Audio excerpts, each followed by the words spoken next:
In the vast desert of rubble and crumbling columns, he sees a flower.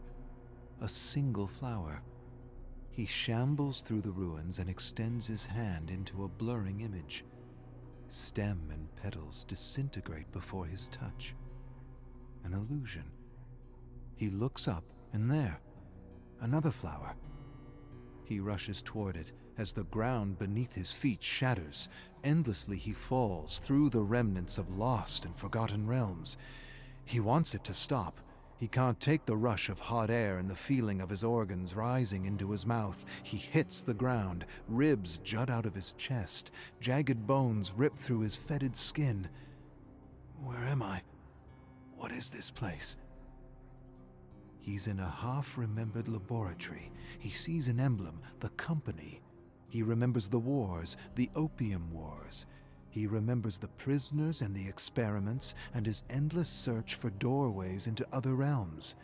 He found them, just not the way he thought he would. Warm blood pools around him as thousands of decaying prisoners in company fatigues grab and claw at him. This isn't happening. It can't be happening. You're dead. You're all dead. He closes his eyes. A collective roar, and the prisoners lift him over their heads and toss his broken body into a lightless dungeon. Dark, cold, lonely. He shivers and begs. One more flower. I'll do anything. Just give me one more flower.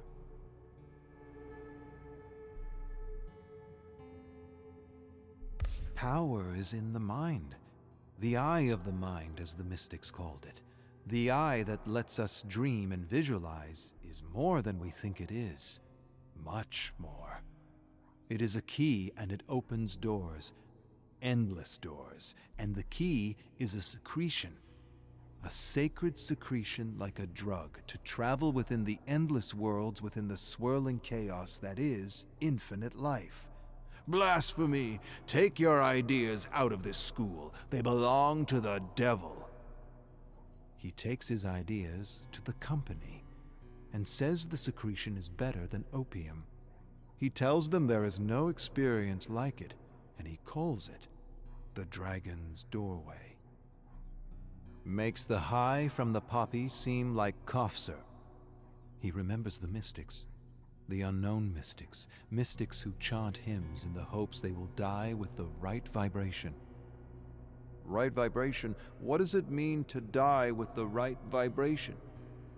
It means they believe different vibrations open different doorways to realms unknown.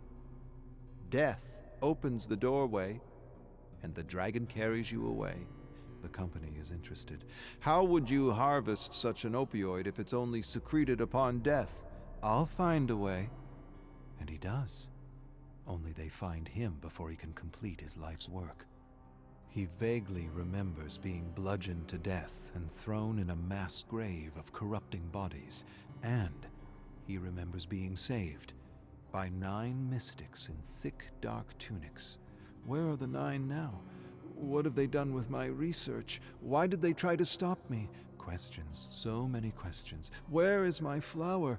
In your mind, he thrusts his fingers into his sockets and tears out his eyes and digs deep into his head, searching for a flower. One flower.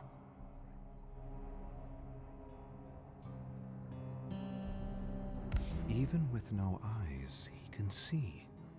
It doesn't make any sense. He clamors about the muck and grime. He slips and falls, and suddenly realizes he's clambering over a heap of rotting prisoners and addicts. He pushes through as the groveling men and women beg for more opioids, for tea, for syrup, for opium-laced candies.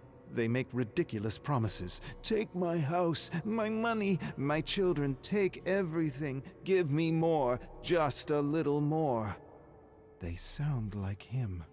He pushes through a blur of faces he vaguely recollects. Lives ruined, shattered, destroyed. Wasn't his fault. He hears a disembodied voice. Kill them all, and a flower you will have. He stares down at the agonizing men and women and withdraws his cane. smashes through limbs and skulls furiously. Heads burst open like watermelons. Bones break like dry sticks. He doesn't stop until he stands atop a mountain of flesh, vomit, and gore. Where is it? Where's my flower? Find it! He falls to his knees and digs through the thick sludge of mangled humanity to search for a flower. Finds one. But just as he touches the flower, it withers away and disappears along with the remnants of his past.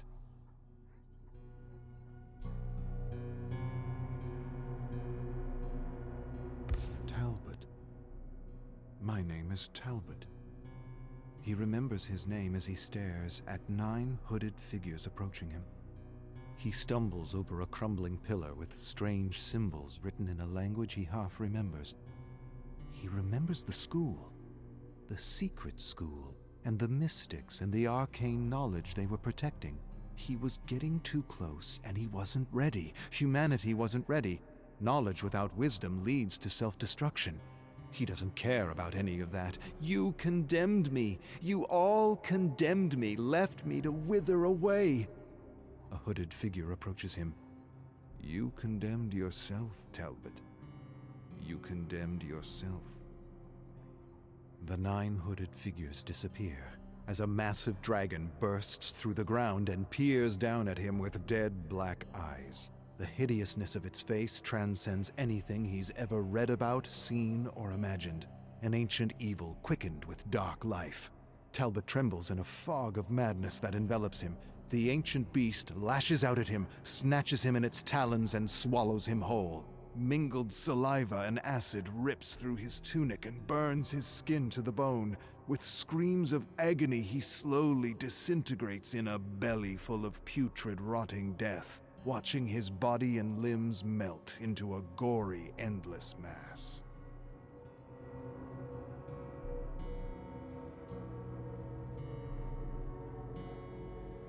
Talbot wakens in a mass graveyard of skeletons and decaying prisoners of the company. He blinks and shakes muck from his hallowed eyes. He vomits everything in his guts and doesn't understand what's happening to him. Nothing makes sense except for his hunger. Please, I will do anything. Give me what I ask, and I am yours. Give it to me. I need it. Vines suddenly burst through the decaying bodies and surround him. Flowers grow and bloom in all their glory. Beautiful golden serum drips like honey wherever his eye can see. He approaches one slowly and is scared to touch it. He extends his hand and touches the flower, and it doesn't wither away. He touches another and another. Nothing happens.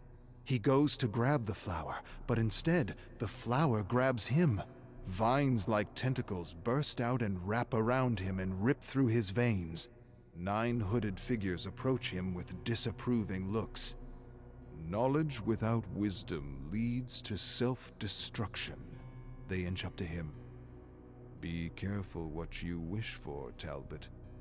Be careful what you wish for.